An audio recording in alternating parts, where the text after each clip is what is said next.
ಎಲ್ಲರಿಗೂ ಆತ್ಮೀಯ ಸ್ವಾಗತ. ರಾಯರ ಪವಾಡಗಳ ಬಗ್ಗೆ ನೀವು ಸಾಕಷ್ಟು ಕೇಳಿರ್ತೀರ. ಮಂತ್ರಾಲಯದ ಮೃತ್ತಿಕೆಯ ಮಹಿಮೆ ನಿಮಗೆ ಗೊತ್ತಿರುತ್ತೆ. ಆದರೆ ಅಂದು ಮಧ್ಯರಾತ್ರಿ ಮಂತ್ರಾಲಯದ ಆ ಬಾಗಿಲು ಮುಚ್ಚಿದ ಮೇಲೆ ನಡೆದ ಆ ಭಯಾನಕ ಅದ್ಭುತ ಘಟನೆಯ ಬಗ್ಗೆ ನಿಮಗೇನಾದರೂ ಗೊತ್ತಾ? ಸ್ವತಃ ರಾಯರೇ ಬಂದು ಆತನ ಪ್ರಾಣ ಉಳಿಸಿದ ಆ ಕತೆ ಕೇಳಿದರೆ ನಿಮ್ಮ ಕಣ್ಣಲ್ಲಿ ನೀರು ಬರುತ್ತೆ. ಇದು ನಡೆದು ವರ್ಷಗಳೇ ಆಗಿವೆ. ಮಂತ್ರಾಲಯದ ಮಠದಲ್ಲಿ ಒಬ್ಬ ಪರಮ ಭಕ್ತನಿದ್ದ. ಆತನಿಗೆ ರಾಯರ ಮೇಲೆ ಆದಷ್ಟು ಭಕ್ತಿ ಎಂದರೆ ದಿನವಿಡೀ ರಾಯರ ಸೇವೆಯಲ್ಲೇ ಕಳೆಯುತ್ತಿದ್ದ. ಆದರೆ ವಿಧಿಯ ಆಟ ನೋಡಿ, ಆತನಿಗೆ ಒಂದು ದಿನ ಇದ್ದಕ್ಕಿದ್ದಂತೆ ಉಸಿರಾಟದ ತೊಂದರೆ ಶುರುವಾಗಿ ತೀವ್ರವಾದ ಪಾರ್ಶ್ವವಾಯು ಅಂದರೆ ಪ್ಯಾರಲೈಸಿಸ್ ಪೀಡಿತನಾಗುತ್ತಾನೆ. ಎದ್ದೇಳಲು ಆಗದ ಸ್ಥಿತಿ. ಅದು ಒಂದು ಗುರುವಾರದ ರಾತ್ರಿ. ಮಠದ ಎಲ್ಲ ಸೇವೆಗಳು ಮುಗಿದು ಮಹಾಮಂಗಳಾರತಿಯಾಗಿ ಭಕ್ತರೆಲ್ಲರೂ ಹೊರಗೆ ಹೋಗಿರುತ್ತಾರೆ. ಮುಖ್ಯ ಅರ್ಚಕರು ಗರ್ಭಗುಡಿಯ ದ್ವಾರವನ್ನು ಲಾಕ್ ಮಾಡಿ ಮನೆಗೆ ಹೊರಡುತ್ತಾರೆ. ಇಡೀ ಮಠ ನಿಶಬ್ದವಾಗಿದೆ. ಆದರೆ ಆ ಭಕ್ತನಿಗೆ ಮಠದಿಂದ ಹೊರಗೆ ಹೋಗಲು ಶಕ್ತಿ ಇರುವುದಿಲ್ಲ. ಆತ ಮಠದ ಒಂದು ಕತ್ತಲು ಮೂಲೆಯಲ್ಲಿ ಯಾರಿಗೂ ಕಾಣದಂತೆ ಬಿದ್ದುಕೊಂಡು ಕಣ್ಣೀರು ಹಾಕುತ್ತಿರುತ್ತಾನೆ. ರಾಯರೇ, ನಾಳೆಯಿಂದ ನಿಮ್ಮ ಸೇವೆ ಮಾಡಲು ಈ ದೇಹಕ್ಕೆ ಶಕ್ತಿ ಇಲ್ಲ ಎಂದು ಮನಸ್ಸಿನಲ್ಲೇ ಅಳುತ್ತಿರುತ್ತಾನೆ.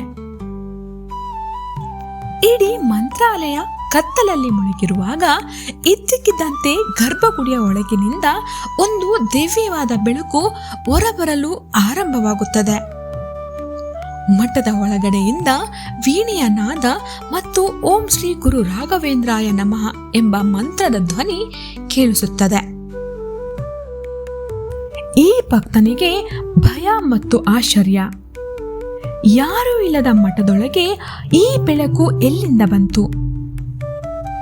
ಅಷ್ಟರಲ್ಲಿ ಗರ್ಭಗುಡಿಯ ಆ ದಪ್ಪನೆಯ ಮರದ ಬಾಗಿಲುಗಳು ತಾವಾಗಿಯೇ ಕಟಕಟ ಸದ್ದು ಮಾಡುತ್ತಾ ತೆರೆದುಕೊಳ್ಳುತ್ತವೆ. ಬೃಂದಾವನದ ಒಳಗಡೆಯಿಂದ ತೇಜಸ್ವಿಯಾದ ಕಾವಿ ವಸ್ತ್ರ ಧರಿಸಿದ, ಕೈಯಲ್ಲಿ ದಂಡ ಹಿಡಿದ ಒಬ್ಬ ಸನ್ಯಾಸಿ ನಡೆದುಕೊಂಡು ಬರುತ್ತಾರೆ. ಹೌದು, ಅವರು ಸಾಕ್ಷಾತ್ ಗುರು ರಾಘವೇಂದ್ರ ಸ್ವಾಮಿಗಳು. ರಾಯರು ನೇರವಾಗಿ ಆ ಮೂಲೆಯಲ್ಲಿ ಬಿದ್ದಿದ್ದ ಭಕ್ತನ ಹತ್ತಿರ ನಡೆದು ಬರುತ್ತಾರೆ. ಆತನ ಕಣ್ಣುಗಳಿಂದ ನೀರು ಸುರಿಯುತ್ತಿರುತ್ತದೆ. ರಾಯರು ಮಂದಹಾಸ ಬೀರುತ್ತಾ ತಮ್ಮ ಕೈಯಲ್ಲಿದ್ದ ದಂಡದಿಂದ ಆತನ ಪಾರ್ಶ್ವವಾಯು ಪೀಡಿತವಾದ ಕಾಲನ್ನು ಸ್ಪರ್ಶಿಸುತ್ತಾರೆ. ನಿನ್ನ ಸೇವೆ ನನಗೆ ತಲುಪಿದೆ ಹೇಳು ಎಂದು ಮೃದುವಾಗಿ ನುಡಿಯುತ್ತಾರೆ.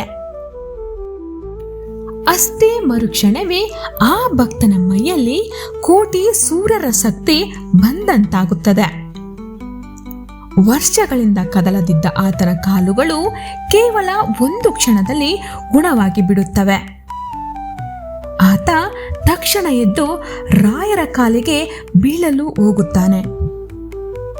ಆದರೆ ಅಷ್ಟರಲ್ಲೇ ಆ ದಿವ್ಯ ರೂಪ ಮಾಯವಾಗಿ ಗರ್ಭಗುಡಿಯ ಬಾಗಿಲುಗಳು ಮತ್ತೆ ತಾವಾಗಿಯೇ ಮುಚ್ಚಿಕೊಳ್ಳುತ್ತವೆ. ಮರುದಿನ ಬೆಳಿಗ್ಗೆ ಅರ್ಚಕರು ಬಾಗಿಲು ತೆರೆದಾಗ ಆ ಭಕ್ತ ಸಂಪೂರ್ಣ ಗುಣಮುಖನಾಗಿ ಬೃಂದಾವನದ ಮುಂದೆ ಆನಂದ ಬಾಷ್ಪ ಸುರಿಸುತ್ತಾ ನಿಂತಿರುತ್ತಾನೆ. ಇದನ್ನು ನೋಡಿ ಇಡೀ ಮಂತ್ರಾಲಯವೇ ಆಶ್ಚರ್ಯಪಡುತ್ತದೆ. ನೋಡಿದ್ರಲ್ಲ ಸ್ನೇಹಿತರೆ, ಇದೇ ನಮ್ಮ ಮಂತ್ರಾಲಯದ ಮಹಾಗುರು ರಾಘವೇಂದ್ರ ಸ್ವಾಮಿಗಳ ದಿವ್ಯ ಶಕ್ತಿ. ಯಾರಿಗೆ ಅಹಂಕಾರ ಇರುತ್ತೋ ಅವರ ಅಹಂಕಾರವನ್ನು ಅಡಗಿಸಿ, ಯಾರು ಅಸಹಾಯಕನಾಗಿ ರಾಯರ ಮುಂದೆ ಕಣ್ಣೀರು ಹಾಕ್ತಾರೋ ಅವರ ಕಣ್ಣೀರನ್ನು ಒರೆಸುವ ಕರುಣಾಮಯಿ ನಮ್ಮ ರಾಯರು. ಇವತ್ತು ಈ ವಿಡಿಯೋ ನೋಡ್ತಿರೋ ನಿಮ್ಮ ಜೀವನದಲ್ಲೂ ನೂರಾರು ಕಷ್ಟಗಳು ಇರಬಹುದು. ನಂಬಿದವರು ಕೈ ಬಿಟ್ಟಿರಬಹುದು. ಕೈ ಹಿಡಿಯೋಕೆ ಯಾರೂ ಇಲ್ಲದೆ ಒಂಟಿಯಾಗಿ ಕಣ್ಣೀರು ಹಾಕ್ತಿರಬಹುದು. ಆದರೆ ನೆನಪಿಟ್ಟುಕೊಳ್ಳಿ, ಯಾರೂ ಇಲ್ಲದಿದ್ದರೂ ನಿಮಗೆ ಮಂತ್ರಾಲಯದ ರಾಯರಿದ್ದಾರೆ. ನೀವು ಒಮ್ಮೆ ಭಕ್ತಿಯಿಂದ ರಾಯರೇ ಅಂತ ಕರೆದರೆ ಸಾಕು, ನಿಮ್ಮ ಕಷ್ಟಗಳನ್ನೆಲ್ಲ ಅವರು ದೂರ ಮಾಡ್ತಾರೆ. ರಾಯರ ಬೃಂದಾವನದ ಮುಂದೆ ನಿಂತು ಕೇಳಿದನ್ನೆಲ್ಲವೂ ಸಿಗುತ್ತೆ ಅನ್ನೋದು ಕೋಟ್ಯಾಂತರ ಭಕ್ತರ ನಂಬಿಕೆ. ಹಾಗಾದ್ರೆ ತಡ ಯಾಕೆ? ನಿಮ್ಮ ಇಡೀ ಕುಟುಂಬಕ್ಕೆ ರಾಯರ ಆಶೀರ್ವಾದ ಸಿಗಬೇಕು, ನಿಮ್ಮ ಕಷ್ಟಗಳೆಲ್ಲ ಇವತ್ತೇ ಕರೆಗೆ ನೀರಾಗಬೇಕು ಅನ್ಕೊಂಡಿದ್ರೆ ತಕ್ಷಣ ಕಮೆಂಟ್ ಬಾಕ್ಸ್ಗೆ ಹೋಗಿ ನಿಮ್ಮ ಭಕ್ತಿಯ ಶಕ್ತಿಯನ್ನು ತೋರ್ಪಡಿಸಿ.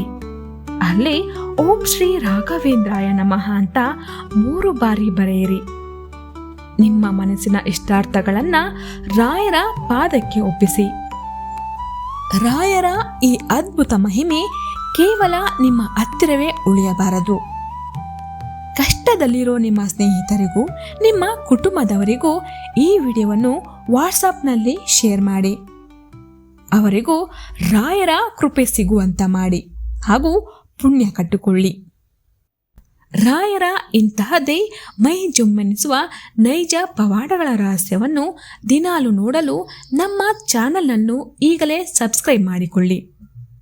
ಬೃಂದಾವನದಲ್ಲಿ ನೆಲೆಸಿರುವ ಗುರು ಸೌರಭವರು ನಿಮ್ಮೆಲ್ಲ ಕಷ್ಟಗಳನ್ನು ದೂರ ಮಾಡಿ ನಿಮ್ಮ ಮನೆಗಳಲ್ಲಿ ಸುಖ, ಶಾಂತಿ, ನೆಮ್ಮದಿಯನ್ನು ಕರುಣಿಸಲಿ ಅಂತ ರಾಯರಲ್ಲಿ ಪ್ರಾರ್ಥಿಸುತ್ತಾ ಇವತ್ತಿನ ವಿಡಿಯೋ ಮುಗಿಸ್ತಾ ಇದ್ದೀನಿ. ಗುರುರಾಯರು ನಿಮಗೂ ನಿಮ್ಮ ಕುಟುಂಬಕ್ಕೂ ಸದಾ ಒಳ್ಳೆಯದನ್ನು ಮಾಡಲಿ. ಧನ್ಯವಾದಗಳು. ಶ್ರೀ ಗುರು ರಾಘವೇಂದ್ರಾಯ ನಮಃ.